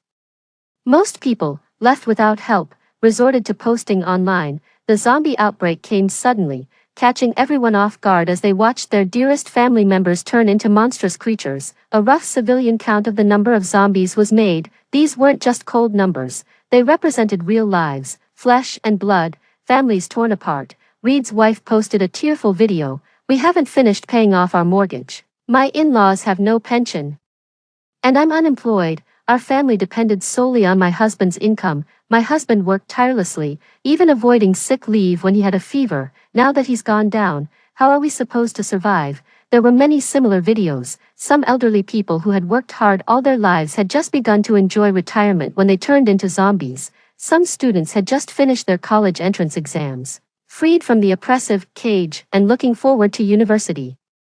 Only to die here. Some families lost their main support. Some loving couples were torn apart forever. Some saw their cherished children turn into monsters. Online, there was an outcry of mourning and crying everywhere. It was heart-wrenching to see. Even if I could live this over, I couldn't save everyone. I looked at Reed's pregnant wife and his elderly but still robust parents. At least this time, they survived, didn't they? I found the post about the apocalypse warning and promoted it again. In the face of danger, let the deceased rest in peace, and the living must save themselves. Zombie saliva contains the virus. Use electric bike helmets, burlap sacks, thick plastic bags, and strong tape to wrap around the zombies' heads to prevent bites. Zombies have degenerated intelligence and won't open doors or climb. They can be locked alone in a room or separated by heavy objects to buy time for rescue. Zombies have evolved hearing, so avoid making noise that could provoke their frenzy. Zombies have enhanced sense of smell. Use methods like steaming vinegar, burning incense, boiling traditional medicine, or spraying floral water to mask the scent of the living. I detailed the characteristics of zombies, and netizens had their realizations. Let me see the true face of zombies. Oh my, this post is definitely useful. My boyfriend turned. And it just so happened that I had stuffed a gag in his mouth and handcuffed him to a chair. Otherwise, I wouldn't be alive to post this. These methods are very practical. I'll try them right away. My husband is gone anyway, and if he keeps howling, I'll be gone too. Netizens sprang into action, quickly achieving results. Thank God for the post creator. I now smell like floral water, and my mother-in-law finally shut up. My son stuffs everything in his mouth. And this time he got his wish. I stuffed a light bulb in there. There's a zombie in the hallway. I blocked the door with a treadmill. Come at me, zombies. One by one, without a peep, our community's dance group of elderly ladies played a big role. They played music upstairs, and the gathered zombies were wiped out by the firefighters in one fell swoop. My son turned into a zombie and stopped doing his homework. Any advice? Mom's lawyer. I need advice. My husband and I are in the cooling off period of our divorce, and now he's turned into a zombie. What should I do? Posts of panic, chaos, and despair online gradually decreased. The resilience of the people in the country showed through. More people chose to help themselves, avoiding excessive drain on police resources. With a breather, the police could methodically assess the situation and danger level of each household and proceed with rescues in an orderly fashion. Things were gradually getting better. Sylvia's parents were thriving abroad and sounded cheerful over the phone. The meat is so cheap here. We bought a lot. Grandma Zoe made oxtail soup, and it was delicious. Have you guys eaten yet? My best friend and I were enjoying tomato and fatty beef hot pot, the milk-flavored fatty beef rolls organized by our building manager, paired with juicy tomatoes and 2 cans of ice-cold soda, made everything so comforting. It hardly seemed like the end of the world. Delicious aromas filled our building, and there was a cheerful atmosphere in our community chat group. Building 9, Unit 403. Today we're having ribs and cola chicken wings. The ribs from the building manager's group buy are super fresh. Thumbs up. Building 7, Unit 501. Suddenly, my instant noodles don't taste so good anymore. Building 7, Unit 1202. Best friend. I have eggs and sausages at home. Want some? At Building 7, Unit 501. Building 7, Unit 501. Ah, thank you, rich lady. Building 7 manager. This lockdown was so sudden. If it weren't for Unit 1202's early heads up, we wouldn't have been able to group by all these things. We really owe them one. Building 9, Unit 403. Thanks, rich lady. Building 4, Unit 902. Thanks, rich lady. Building 7, Unit 1202. Best friend. I just saw it online too. You guys should thank the person who posted the apocalypse warning online. Grinning, other communities weren't so lucky. In the Villa Complex chat group, a woman was desperate. My husband has mutated. My daughter is so scared she's got a high fever. There's no medicine in the nearby pharmacies, and the supermarkets are empty. What am I supposed to do? Some were skeptical. That doesn't make sense. There aren't many people in the villa area. How could the nearby supermarkets be completely emptied? Someone must be profiting from the crisis, jacking up prices. Damn, whoever is doing this, if I find out, I'll make sure they regret it. I found out from the property management. a bunch of trucks came the other day, delivering to Unit A102, at my best friend's place. My heart skipped a beat. I'll go find him, I can handle the price gouging, but if my daughter dies, I don't want to live either. After saying this, the woman went silent, probably heading to my friend's place. In a panic, my friend turned on the surveillance cameras, trying to find some medicine. As soon as she turned on the camera, she was stunned. How is Peter here again? 17, my friend called the police again, only to get a busy signal. On the monitor, Serena's hair was disheveled. Your great plan was to take advantage of the chaos to break out of detention. This is a damn prison break. I must have been blind to have fallen for you. Peter was unfazed. What's wrong with a prison break? In the apocalypse, who cares about morals or laws? If you don't like it, just leave. The outside is full of zombies. Let's see how far you get. Oh, I forgot to mention, I've bought out all the nearby supermarkets and pharmacies, so don't come begging to me when you're hungry. Serena hesitated, the doorbell rang twice, and a weak female voice asked, is anyone in A102? Do you have fever medicine? Peter lifted his chin. See, he opened the door, all politeness and gentle demeanor. What do you need? Seeing his scholarly appearance, the woman gathered her courage. Do you have fever medicine? My daughter has a temperature of 40 degrees. She'll become delirious if she doesn't get medicine soon. I don't need much, just one pack. I'll pay whatever it costs. Peter smiled gently. I don't need money. You know what the world is like now. Money is just paper, but medicine is worth more than gold. You'll need to offer something else in exchange. By the way, how old is your daughter? What does she look like? The woman was taken aback. You want gold? I have gold bars at home, as long as it saves my daughter's life. That's all I care about. Look at my daughter. She's beautiful, does well in school, and is determined to get into a top high school. She was delirious from the fever just now, and it's breaking my heart. Peter looked at the photos on her phone. Such a shame if she becomes foolish from the fever. Hope flickered in the woman's eyes. Peter's smile slowly widened. Bring your daughter over, and from now on, mother and daughter can look after each other. His eyes narrowed. You might be a bit old, but you've kept yourself well, and you have a nice figure. When his groping hand reached her chest, the woman only realized what he meant when her eyes widened in shock, and she slapped him, angrily shouting, have you no shame? A red mark quickly appeared on Peter's face. Feisty, aren't you? Think about it, even if you and your daughter are lucky enough to find medicine, you won't survive long without food. I've bought up all the food nearby. If you stick with me, you'll live comfortably. If not, well, damn it. Suddenly, a muscular bald man charged forward, grabbing Peter by the collar. So it was you who bought everything. How dare you harass a woman? I've got you now. The man glanced inside the house and spat. You don't have hundreds to feed at home. Why hoard so much? You know that driving up prices is illegal, right? Here's the deal. Hand over the excess food and medicine, and we'll buy it from you at triple the market rate. You won't lose out. And it'll help the elderly and children in our community. If we report this, not only will your assets be seized, but you could also end up in jail for 3 to 5 years. Think it over. The man flexed his muscles menacingly. Serena screamed out of fear and hurriedly tugged on Peter's sleeve. Just give it to him. We bought plenty. One punch from him and we'd both be done for by next week. Peter glared at the man, sized him up, and finally nodded, walking back into the house. The woman breathed a sigh of relief, her eyes red, as the man quickly began to comfort her.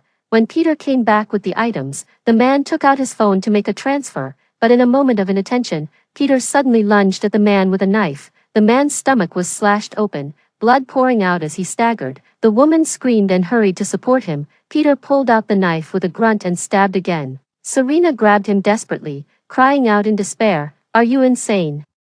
Are you trying to kill someone?" Peter stumbled as she pulled him, pointing at her and cursing, "Bitch, whose side are you on?" The scene was chaotic. The man, clutching his stomach, struggled to his feet and pulled the woman toward the exit. Breathlessly, he said, "Take your daughter, let's go to the hospital. Emergency services should let us through." The two supported each other as they moved out of the surveillance area. My friend and I watched intently on the phone monitor when suddenly a breaking news alert popped up. Zombies spotted nationwide. Panic swept across the country. A leadership team flew in on a special plane, arriving in Shanghai to conduct research for a day, and announced in the evening, national lockdown. The streets were deserted, doors and windows of buildings tightly shut, everyone on edge. Foreign media fervently reported, the virus rampant in M country. becoming the world's biggest hotspot. M country, the real sick man of East Asia. M country restricts citizens' movement, completely devoid of freedom, losing human rights. M country's economy about to collapse, wishing every member of the Chinese Communist Party catches the virus. With every fall in M country, a country gains a job opportunity. Online, there was a wave of schadenfreude. The 5 stars on the flag of M country were maliciously twisted into the shape of a virus. Innocent citizens of M country were bombarded with vicious comments. In response, the Foreign Ministry expressed strong condemnation, singling out the authors of these articles. Yet, the authors continued to taunt, M country's government can't control me, spend your time fighting zombies instead. Citizens of M country were outraged, spontaneously petitioning on the White House website to remove these articles. Some were secretly relieved. Ed Wang shared vacation photos on social media. Thankful my husband took me traveling in Europe. The air is fresher here than the smoggy atmosphere back home, but most people were too exhausted from fighting zombies to pay attention to online disputes. Fortunately, the lockdown in M country was orderly. The number of new cases had peaked and was beginning to decline. People were getting used to life under lockdown, continuing their daily work and studies as usual. There was still time for leisure activities like cooking, working out, chatting, and watching movies. Suddenly, a zombie virus outbreak exploded on a large scale abroad. Foreign media bombarded the news. Country M created the zombie virus. It will sweep across the globe. Yellow warning, the yellow peril arrives. Country M must take responsibility for this disaster and compensate our economic losses. Someone suggested, should we also follow Country M's epidemic control measures and implement lockdown management? The president of Country A strongly opposed. People die from the flu every year. Do we have to shut down our country and restrict the freedom of our people? No one understands zombies better than I do. Under Country A's advanced medical care, the zombie virus is just a severe flu. We need to coexist with the zombies. Consequently, hundreds of millions of people abroad turned into free-roaming zombies. On international social media, sarcastic and schadenfreude comments towards Country M were gradually drowned out, filled instead with videos of screaming, gunshots, roars, bloodshed, riots, and destruction. By the time the government of Country A realized something was amiss, it was already too late. Tens of millions mourned their lost loved ones, furiously insulting the president on his account, recklessly venting their anxiety, panic, and despair. The president quietly deactivated his account and vanished. In just a month, the virus ravaged at a terrifying rate. Ferocious and terrifying zombies filled the streets, wandering in malls, schools, libraries, and government departments. Regardless of age, gender, skin color, or nationality, everyone picked up guns, grenades, chainsaws, and kitchen knives to defend their lives. Their hands may tremble after firing a gun once or twice, but after dozens of times, pulling the trigger became as natural as eating or drinking. Eventually, for a piece of bread or a bottle of water, they would not hesitate to shoot and kill. The number of people killed by zombies or by their own compatriots was incalculable, and Country A became a state completely lost to chaos. Netizens from Country M were shaken. Thank goodness we implemented a lockdown early, or else this would have been our fate. They don't understand the weaknesses of zombies, wasted so many bullets. It was agonizing to watch. There's some kind of divine intervention in Country M. Every time there's a national crisis, a hero appears to save the people from disaster. The apocalypse warnings and the decisive lockdown decision probably saved hundreds of millions of Country M citizens, maybe even more. Our country's population density is much higher than abroad.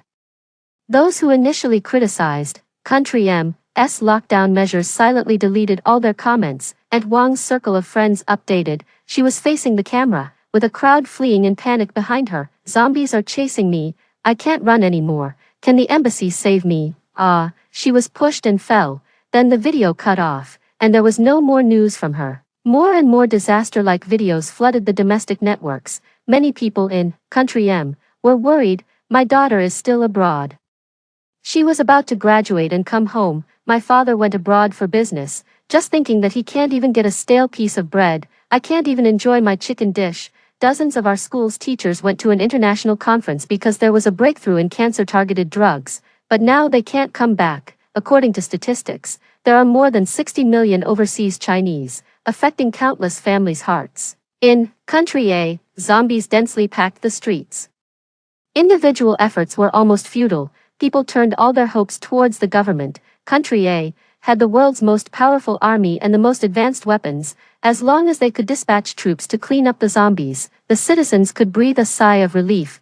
People starved and barely clung to life, desperately waiting for government rescue. But what they got instead was the shocking news of a collective evacuation by Country A's high-ranking officials on the coast. Dozens of huge Noah's Arks carried Country A's government officials, wealthy businessmen, scholars, doctors, all the elites, leaving behind the desperately waiting people, fleeing the devastated land. The people of Country A were completely desperate. Some jumped from skyscrapers, some turned their guns on themselves, some calmly faced death and said their final goodbyes to relatives far away in Country M. On the video call, they tried to smile, while their relatives cried uncontrollably.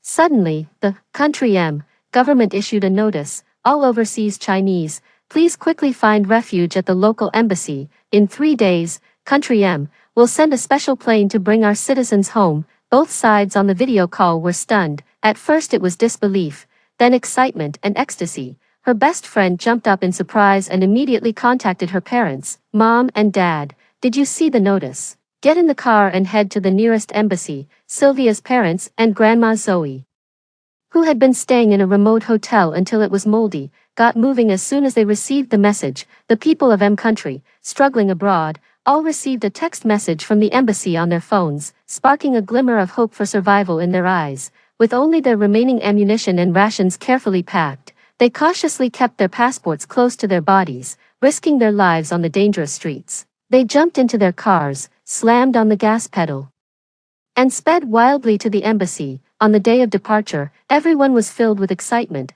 lining up to go through the security check. The guard's sharp eyes scanned each person. Suddenly his gaze hardened, and he pulled aside a J Country person trying to slip through. No M Country passport, no entry. The person from J Country immediately began to apologize, desperately pleading while clinging to the guard's sleeve. Their country often discharged nuclear wastewater, causing the zombies to mutate and become even more terrifying than regular zombies. Some grew in size, some moved incredibly fast, others had hard shells. Having been besieged by mutated zombies for months, the person from J Country could no longer hold on, tears and snot running down his face. Please let us in, our ancestors were from M Country. We have M Country blood. The guard firmly refused. Resources are limited. We can only prioritize our own compatriots from M Country.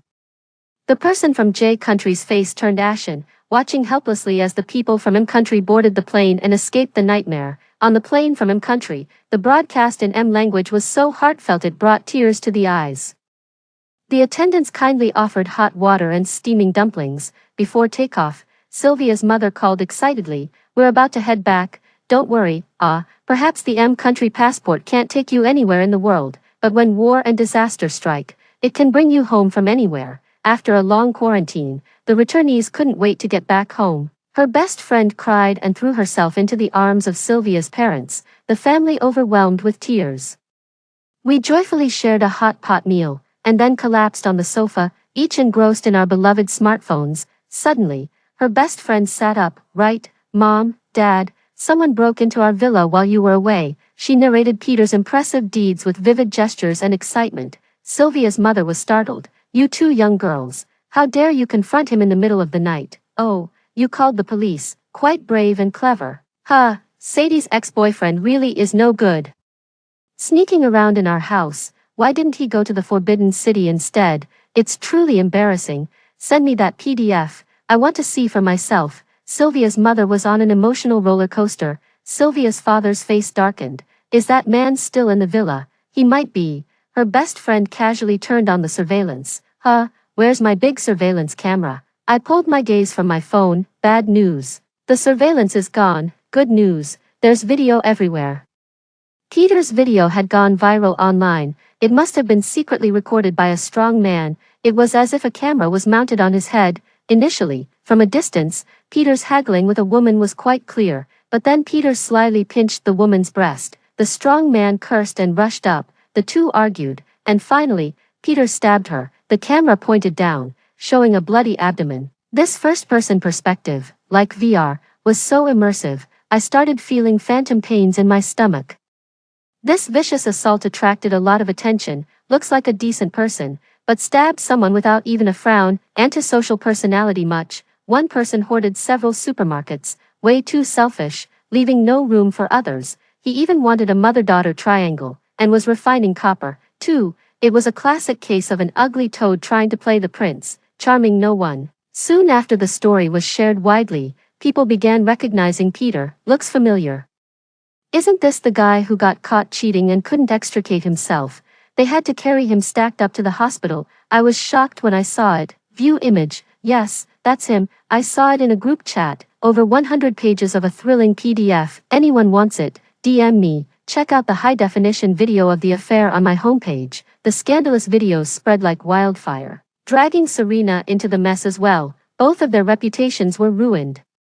Some netizens found the drama hitting too close to home. Holy crap, that's my classmate. Just the other day, he was talking about getting married and buying a house, even borrowed $50,000 from me. Was it all a scam? Isn't that my grandnephew? He was pulling people into investments in the family group chat, promising returns. I put in over $100,000. The situation escalated. Peter, just an ordinary guy, suddenly became the center of attention with elements of violence, erotica, ethical breaches, and fraud, all capturing the public's eye. Casual internet users became engrossed, relishing the unfolding drama. Numerous content creators jumped on the bandwagon, making videos to ride the wave of trending interest. Some clarified the backstory of the events concerning Peter, others created remixes and parodies of his videos, and yet others dug up personal information about him. In no time, Peter became a top trending topic in the country, known by everyone.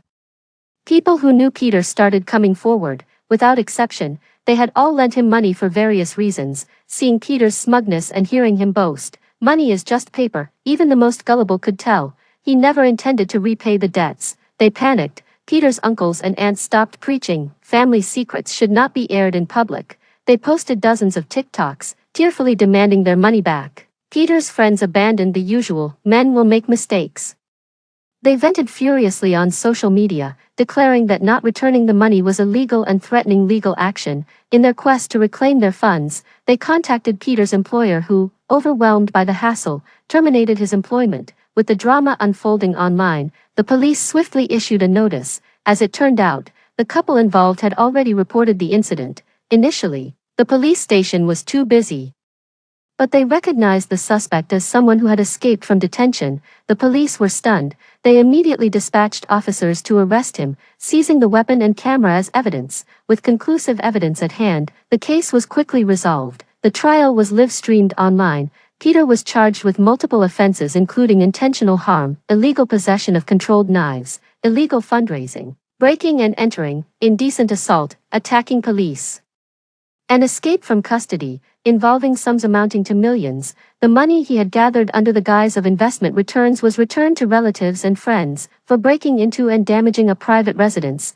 he was ordered to compensate Sylvia's family with 760,000 yuan. For stealing and using a bank card, he was ordered to pay back 49,000 yuan. Faced with multiple charges, he was sentenced to 10 years in prison. His parents were so outraged by the verdict that they had strokes on the spot. They had emptied their life savings for his supposed wedding and house, only to lose it all to the victims, left with nothing. The old man was so angry he fainted, his face contorting. His mother wailed and created a scene in court. Peter, with red eyes, muttered to himself incredulously, "How could this happen? Why hasn't the apocalypse arrived? What's different from my last life? Sadie, it's you, Judge. I want to sue Sadie, she's the problem," stirring a massive uproar online. The post about the apocalypse, originally a hot topic, became even more controversial. Some suspect the government's decision to lock down the city was because of this warning. This post practically spoon-feeds you the weaknesses of zombies. Without it, how much longer would our country have struggled? As the debates grew louder, dissenting voices also emerged. The government's decision was correct. What does it have to do with a silly post? The methods in the post are so basic, anyone could think of them with a little thought. Is it really worth all the hype? Could it be the virus developed by Sisi? Otherwise, how could they know so much? Maybe it's a police insider, using internal news to draw traffic to themselves, desperate to become an internet celebrity. The situation was already confusing. Peter's bizarre statement in court directly exposed the true identity of Cece as Sadie. Even more fatally, my personal information was leaked. Peter's fiancée. This simply sparked a firestorm, and various comments began to emerge. Some even said we were time travelers from the future. Why else would she post with such certainty? Why else would he spend all his savings on supplies? It makes sense. It all connects now, Master. I've realized it. However, things took a turn I didn't expect. Many people sent me private messages berating me. Since you knew the future, why didn't you get the government to lock down the city a day earlier? My son died in that zombie outbreak at school. It's all your fault. You knew there were zombies abroad. Why didn't you get the government to evacuate people sooner? My dad was driven to suicide just one day too late. The zombie virus was a human culling plan. Why did you report it to the nation? If it had gone smoothly, at least 90% of the global population would have died. Then there would be resources everywhere.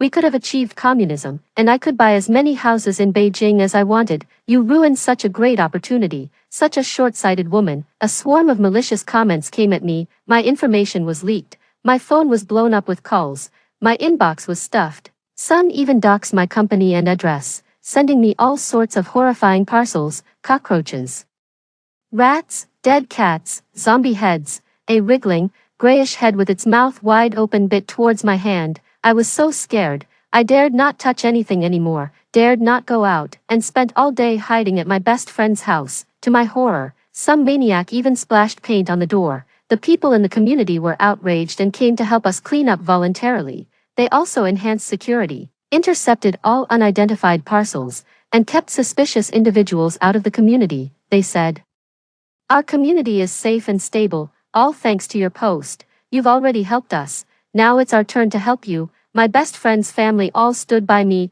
Even my parents flew in from their hometown to be with me. Many netizens heard of my ordeal and sent me comforting messages privately. I felt the warmest kindness from around the world. One day, the police knocked on my door. A police officer in crisp uniform saluted me. "Comrade Sadie, after a thorough investigation, your record is clean.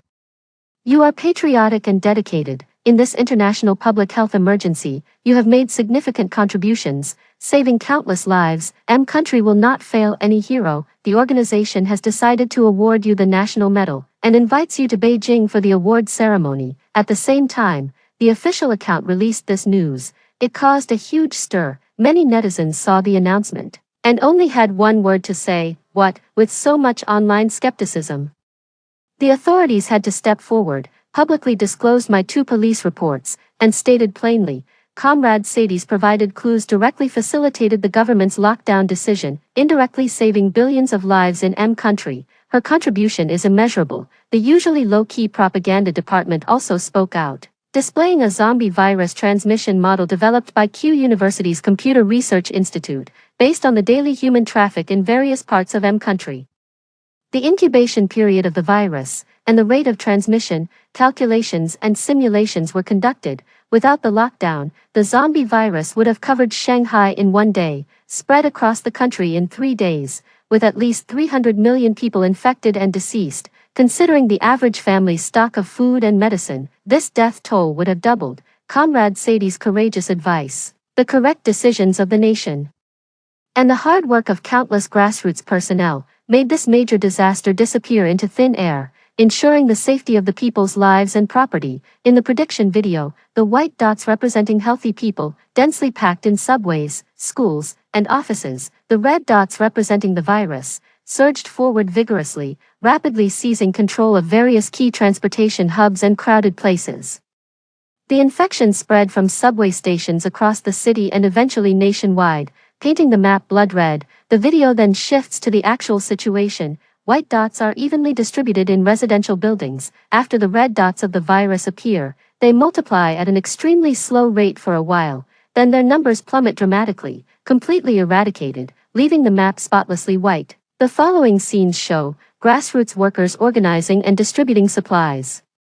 Fully armed police officers removing zombies from the trembling residents' homes, medical staff collapsing from exhaustion after finally saving a newly infected patient, hundreds of planes taking off in succession, bringing home nationals suffering abroad. Netizens were deeply shocked. Amazing, the virus outbreak coincided with the evening rush hour. As soon as the subway doors opened, out came the zombies. I was dead right there. If the zombies don't get you, the hunger will. Who has enough food to last 3 months? Of all the countries in the world, only M country successfully fought off the zombies. It's always the bravest among them that protect their people so well. I can't believe in addition to the doomsday warnings, Sadie did so much more. I'm literally crying. There's no need to exaggerate. Isn't this kind of important information supposed to be reported to the state? Would you bet on the state believing you?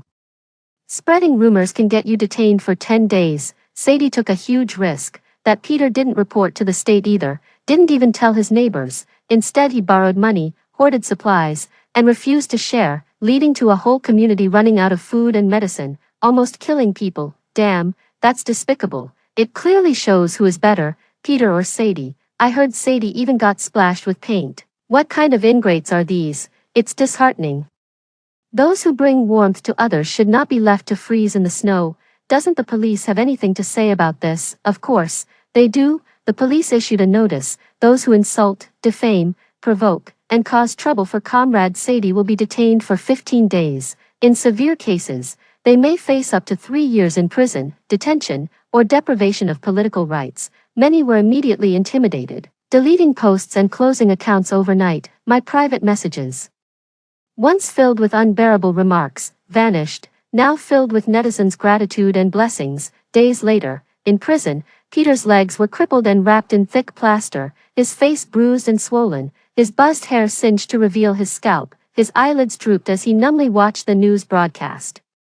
Suddenly, his eyes widened in shock. On the TV, inside the grand golden hall of the People's Congress, amidst majestic, stirring music, and amidst a sea of flowers and applause, I stood solemnly, receiving the highest honor of M country from the hands of the president. The president said, "Today's National Medal honoree represents the millions who have made outstanding contributions. Her spirit vividly embodies our national ethos.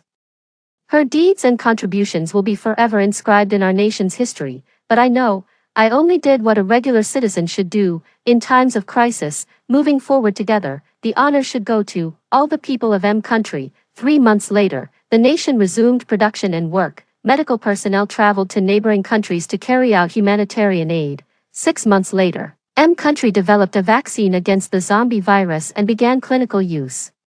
The military was the first to be vaccinated, then headed to countries most infested with zombies to begin cleansing operations. Once bustling cities, after several rounds of indiscriminate bombing, turned into piles of rubble. When the army reached the deserted lands of Country A, they uncovered a horrifying truth. The biological labs of Country A still contained many progenitors of the virus, the very origin of the zombie virus. Meanwhile, officials from Country A leisurely landed in Iceland, seizing the resources of the locals and reappearing on the internet. Foreign ministries of various nations began their diplomatic tug-of-war. The world has unanimously pointed the finger at Country A, demanding compensation for the crisis. Following the crisis, global population has been reduced by roughly half according to incomplete statistics. Some countries have vanished. English has become a minority language. The global structure has been reshuffled, with massive changes across all sectors.